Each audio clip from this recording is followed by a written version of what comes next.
Good morning, everyone. It is Methodist Dave here with our daily devotional for Wednesday, July 1st. It is the beginning of July. And keeping with the theme Christmas in July, I'm wearing my Samaritan's Purse Operation Christmas Child t-shirt today. We are looking at over 100 degrees today. So wherever you are, whatever you're doing, please stay someplace safe and stay hydrated and cool. And if you know somebody who has issues with heat, check on them, make sure they're okay wherever you're at.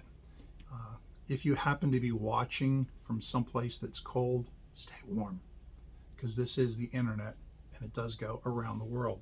We are in chapter 1 again. The first 9 chapters of the book of Proverbs are all narratives. So even though for the daily devotional we break it down to 2 or 3 verses, you need to read the entire chapter to get the whole context of what we're talking about today. And in this part of chapter 1, it's warning against people enticing you to do evil. So here are verse 17, 18, and 19. Surely it is futile to spread a net in plain sight of any bird. But these men lie in wait for their own blood. They ambush their own lives.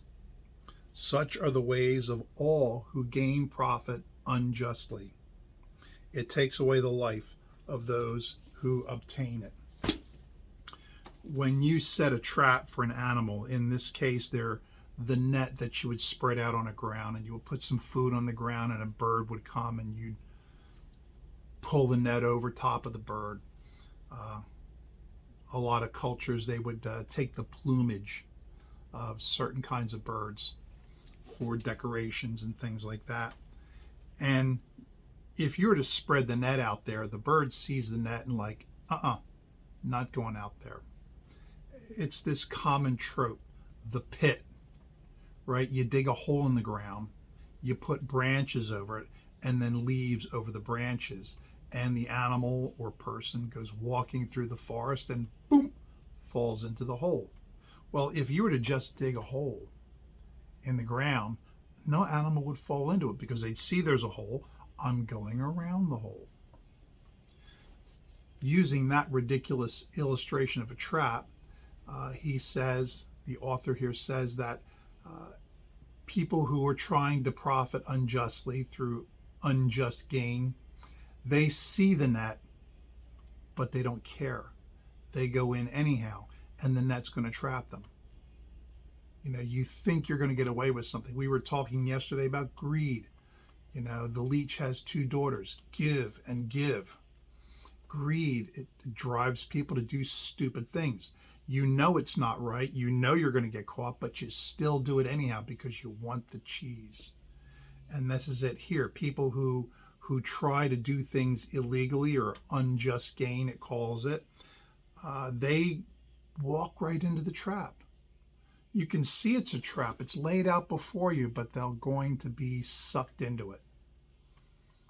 Bernie Madoff is one of the most famous cases in a number of years ago he thought he was going to get away with. I don't know how long he thought he was going to get away with it, but he would take money from one investor, give it to somebody else, and see how much money I can make for you, and then they would loan him more money. So he's passing this money around between his investors, and eventually he ran out of money because he's living his own lavish lifestyle.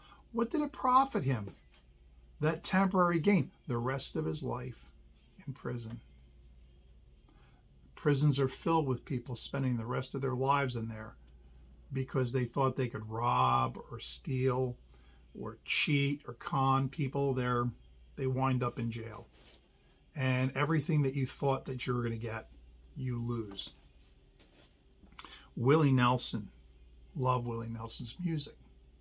But a number of years ago, Willie Nelson got in trouble with the IRS because he's listening to some bad investment advice and he's not paying. He's figuring that he can finagle his taxes. And he may have received bad advice, but the IRS doesn't care about your advice. You are responsible for your own actions.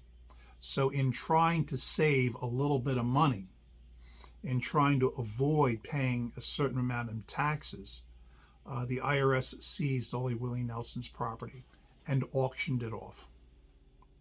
In trying to save a little bit, he lost it all. Fortunately, many of his friends came out, bought his stuff, and gave it back to him. It's good to have friends like that, but that doesn't happen to every person. So please, avoid the temptation for easy, unjust money.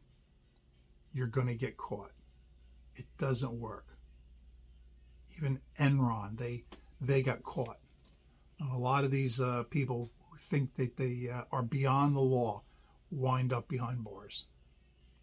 If you've got a question about this or any other subject, drop me an email, methodistdave@gmail.com. Please hit the like, share, and subscribe. And until tomorrow, please be good to one another.